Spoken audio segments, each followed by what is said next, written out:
Hi guys! So welcome back to my channel, and for today's video, ito-test natin yung Pond's White BB Cream nila. Ito yung BB plus CC Cream. So yun, mabibili nyo yan sa maraming stores. Mamaya sabihin ko yung ibang details. Ayan, White Beauty BB plus CC.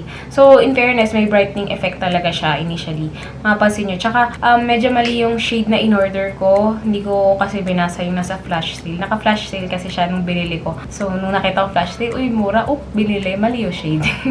So light yung nabili ko. Dapat kasi beige. Meron sila under Watson's official store. Also, sa Unilever na shop. Dun sa Shopee to, ito yung mga account name. Anyway, so itong Pond's White Beauty BB plus CC Cream, 24 grams siya sa tube. Covers and corrects for bright, even-toned skin. The Pond's White BB plus CC Cream mixes the benefits of skincare with color cosmetic. The White Beauty BB plus CC Cream comes in 2 shades, light and beige. May titanium dioxide to, so dapat meron siyang oil control. Meron silang sinasabi lang na do not stay long in the sun even while using a sunscreen product. In the unlikely case of skin irritation, discontinue use and consult a dermatologist. So, yun lang naman yung pinaka-description dito sa mismong Shopee na binilan ko. Insert ko na yung clip nung nag-a-apply ako ng makeup. So, just keep on watching.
Hi guys! So, ayan, time check muna tayo. Time check, 10:11. Ayan, 10:11 na. So, yan, nagkasalamin talaga ako.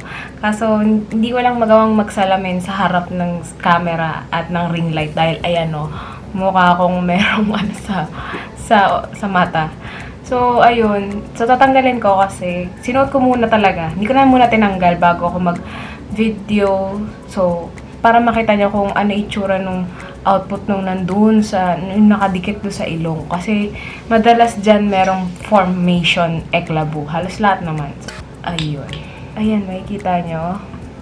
Kitang-kita naman. So, zoom in na lang natin. Hello, oil. Sobrang oily. Ano? Okay, so, meron akong clean and clear dito. So, magbablot muna tayo. Nung nag-video ako nito, meron akong nilagay sa kalahati ng mukha ko na primer, tapos yung kalahati wala. So far, ang difference sa oiliness, sa build-up, wala. Parehas may nag-set dito sa lines. Ayan o. Mayroon, diba parehas? Tapos dito, usually meron din dito eh. Yan, dyan. Pero ngayon wala. Ayun, tapos after kong primer, edi ito na yung, alam niyo ba ngayon lang ako nag-blot buong araw after 10 hours. Tapos ang daming nagta-transfer siya, focus. Ayan, no. Nakikita niyo yung parang may mga shade ng brown. Medyo mahirap siya makita, oo. Pero, ewan ko, ayun, no, may mga brown dito. Compare niyo yung original color ng blotting sheet dun sa ano. Akala ko kasi puti yung blotting sheet. Parehas yung balance ng oil kahit may primer or wala. Tapos ang ginawa ko, hindi ako nag-moisturizer, pero ang meron ako is yung serum ng Pond's na Flawless Radiance Derma. So, bali, yun muna. Tapos, primer. Primer dito lang sa side na to. Tapos, yung kabila, hinayaan ko. Tinignan ko kasi kung ano effect. Kung kapag may primer or wala. In any case, walang effect. So, kung kahit hindi ka na mag-primer, okay lang din. So, puno na tong blotting sheet na to. Magsa-second na akong blotting sheet. Sa lahat ng Pond's, ang napansin ko, yung mga BB cream na tinest, lahat sila ma-oily sa akin. And combination oily and dry skin ako. Pero yung itong part na to, yan yung oily. Tapos itong part lang yung sa bibig baba, yan yung dry talaga. Pero pag yung season is parang sobrang malamig naman, tapos ang dry, lalabas yung mga ko dito sa ilong banda, sa T-zone, yung dry skin ko. Ganun siya. Sobrang oily. Tiniis ko talaga, tapos parang ang bigat na niya sa mukha. So, kailangan ko nang tapusin yung video. At kailangan ko nang i-vlog. Kasi 10 o'clock na ng gabi at Monday bukas. Monday madness. Alam niyo naman yung traffic pag Monday. Hala, grabe. Ito yung first time na umabot ng 2 blotting sheet yun. Sobrang oily talaga. Partida, hindi pa ako masyado naglalabas ng bahay, dalawang beses lang ako lumabas ngayon. Una is nagsimba, tapos yung pangalawa, pumunta ako sa lumang bahay. Ayan, puno. So, try kong mag-isa pang blotting sheet. Sobra na. Yung availability nito, guys. Mabibili nyo to sa any landmark or department store na beauty section, SM department store. Tapos, Watson's. Pwede rin sa Mercury. Nandun sila. Minsan, nandun din sila sa grocery. Minsan. Ewan ko lang kung lahat na nung pants na Magic BB, ay yung pants na BB cream nila available sa mga grocery. Pero yung mga binanggit ko yun. Tapos, meron din sila sa Shopee and Lazada. Check nyo na lang yung official shop nila. Under sila sa account na Unilever sa Shopee. Tapos yung Pond's sa Lazada, alam ko Pond's talaga yun. Sobrang reachable. Tapos kapag online, kapag bumili, ang daming ways para makatipid. May voucher sila, may free shipping codes, yan, mga ganyan. For buildability, guys, nagbe-build up naman, pero hindi super build up, parang medyo lang. Tapos yung coverage niya, hindi siya full coverage, more on light to medium coverage. Pero at least may coverage. Yun yung importante do. Kasi ultimo mo ngayon, hindi pa rin ganong super kita yung dark circles ko. Longevity niya, guys, hanggang ngayon, meron pa rin naman, kita niya naman, yung difference ng kulay ng Kasi light yung shade na nabili ko. Accidentally, hindi kasi ako nagbabasa nung title nung nasa flash sale. Nasa flash sale kasi sa Shopee. Sabi ko, uy, mahal to Hindi, binili ko na. Para matest din natin. Kaya hindi ko binibili tong, nung nirelease to, hindi ko agad binibili. Kasi medyo may kamahalan siya. Nag-sale. So, ngayon, marireview natin. Kailangan ko lang sipagan mag-edit. Ayun, so for matte finish, hindi siya matte finish. Dewy finish siya. Hanggang kapag nagtagal nga, parang dewy talaga So, mas maganda isi-set mo siya ng powder. So, ako, sinet ko siya ng Pond's Magic BB Powder. Hindi ko sinasadya na pare-parehas Pond's yung gamit ko, Kasi yun yung sa serum, tinatry ko talaga yung mga serums nila. Kasi, worth it ba yung kamahalan? Tapos, sa Pond's Magic BB Powder, yun talaga yung tinatrust kong pang set sa akin. For oil control, wala. Negative 5 stars. Wala siyang oil control. Pero, may titanium dioxide siya sa ingredients. So, hindi ko alam bakit ganun. Kasi ang titanium dioxide, sila yung nag-absorb talaga ng oil. So, dapat kung may oil absorption, dapat may oil absorption. Tapos, yung packaging, maganda yung packaging. Nakakatawa kasi hindi sila gumamit ng box pa. Pinagkasya nila lahat ng ingredients sa likod, which is mas okay, nakatipid sila, and nakatulong pa sila sa earth. Pore blurring, hindi siya ganong pore blurring. Medyo na-emphasize ng super medyo light yung skin ko. Dahil kita naman talaga yung mga text. Price point. Okay, so for price point, medyo may kamahalan siya. Wait lang.